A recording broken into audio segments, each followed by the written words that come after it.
قروحو هرمرا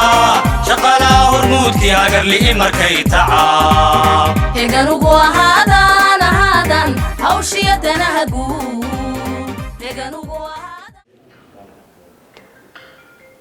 farxad bay noo tahay inaad nagala soo qayb gashaan kulankan oo aynu ku dhamaystirayno siyaasadda heer qaran ee qiimeynta iyo dabagalka iyo sidoo kale isla xisaabtanka siyaasad markaynu diyaarinayno waxay martaa maraaxil kala duwan maraaxilkan runtii waxa ugu muhiimsan daneeyayaasha ay siyaasaddaasi leedahay ama cid kastoo ay siyaasaddaasi saameynayso in lala tashado fakar iyo muxuu ahaa tala ay ku yeeshaan maadaama ay yihiin kuwa hadhow tolo iyagu fulinaya ama cidda hadhow tolo lagu dhaqayo marka kulamada la tashiga aynu sameeynay waa kii ugu dambeeyay oo ah kulankii aynu ku dhameystiraynay hanaankii la tashiga ee siyaasadda heer qaran ee qiimeynta iyo dabagalka aynu isugu geeyno fakarkeena iyo maskaxdeena iyo muxuu ahaa tacabkeena inaynu soo saarno siyaasad qurux badan oo qaranka anfacda oo qodoxda aynu ka gurnay waa inaan hadhow tolays odhanin mala waxa ku qurux badnayd in halka sida la yiraahdo iminkayna hortaala inaynu hadda ayna runtii fakarka la kala gabanin haddii aad aragtaan dhaliil ama gaabis muxuu ahaa ku jira qaybaha siyaasadda ama wax muhiim ah oo ka maqan fadlan hala xishoonina noo sheega fartan noogu fiiqa diyaar baan u nahay inaanu saxno runtii farxad weyn bay noo tahay maanta in la soo gunaanado wada tashi muddo dheer soconayay oo ku saabsan siyaasadda heer qaran ee ah dabagalka ama kormeerka iyo qiimeynta kan wuxuu noqonayaa shirkii ugu dambeeyay horta noqonaya way wada tashi badan baa lala sameeyay waxaa kala duwan ee wasaaradaha dawladda iyo hay'adaha runtii anigu kalley wuxuu baan ka oran lahaa inaan amaano ama mahad u soo jeediyo wasaaradda qorsheynta oo hagasay ama liid gareenaysay wada tashi muddo soo socday si loo sameeyo buugan maaragtay M&E policy-ga nationalka runtii M&E policy-ga wuxuu naga caawinayaa wax badan buu naga caawinayaa mashruucan dib u habeynta shaqaalaha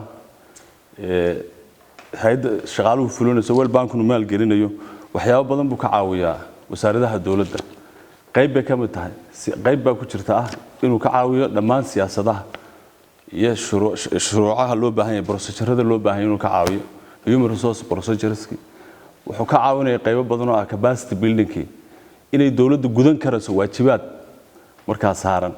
tan qayb ka mid ah way accountability way in dawladdu ay yeelato wax la yiraahdo national M&E system kaasoo ku hubanayso wax qabadka ay wasaaraduhu qabanayaan la iskulana xisaabtami doono waxay u baahan tahay maanta oo laga yaabaa hay'adaha dalka ka shaqeeya in qaar badan ay leeyihiin siyaasado monitoring and evaluation ama meal policy inay leeyihiin halkan waxa u joogtaan waxa qayb ka ah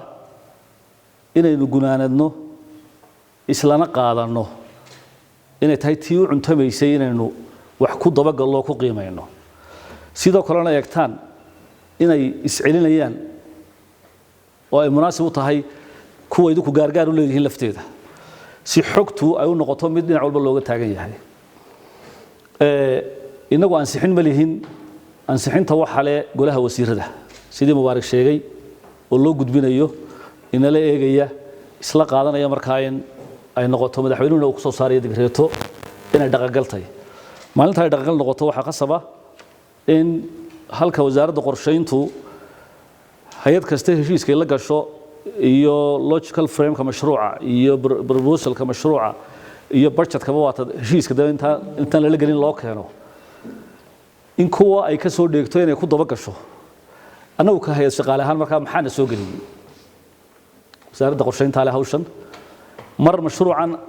dib u qaabaynta shaqaalaha iyo tayeynta ayaanu ku taageeray wasaaradda qorsheynta oo ku daray inaanu ka caawino aasaaska iyo ibabixinta iyo dhismaha iyo qoraalka iyo soo saarista siyaasadda qaran ee dabagalka iyo qiimeynta iyo isla xisaabtanka iyo aqoon kororsiga marka anaga taageerada ka geysanay sidoo kalena turjumadiisa in laga turjumo international consultant baa inoo qoray iyo loo kalo halkan fadhiyo hawsha ka shaqeynayay iyo tiimka wasaaradda runtii oo mahad celinayo haddana waxa waajib inaynu turjunno oo luqadeena af Soomaaliya ku soo saaro maadaama deenu luqadeena luqadeena ahayn taana waa ka caawinaynaa wasaaradda wixii inta ka dambeeya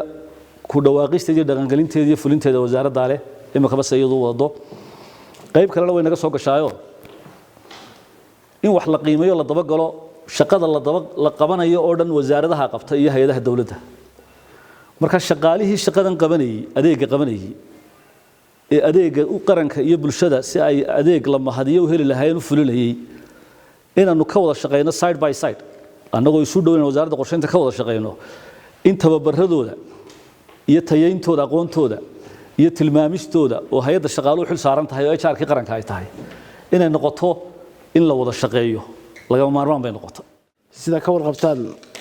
saaka waxa aan u fadhinaa dhamaystirka siyaasadda heer qaran ee qiimeynta iyo dabagalka taasoo soo martay marxalado wada tashi oo kala duwan oo ay ka mid yihiin tashi xubnaha farsamo ee wasaaradaha iyo hay'adaha dawladda tashigii agaasimayaasha guud ee wasaaradaha iyo hay'adaha dawladda la tashigii xubnaha wasiirada ah National Planning Commission-ka ah iyo la tashigii ururada development partners-ka oo ahaa kii ugu dambeeyay aan sameeyno intaas waxa dheer inay jireen hay'ado kale oo si gaar ah noogu soo gudbiyay faalooyinkooda iyo comments-kooda ku saabsan siyaasaddan in maanta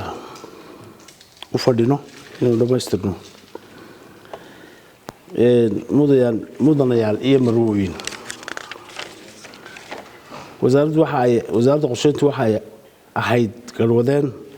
siyaasadda qaran sidii farxaanba hadda u sheegayay balse fulinteedu waa mid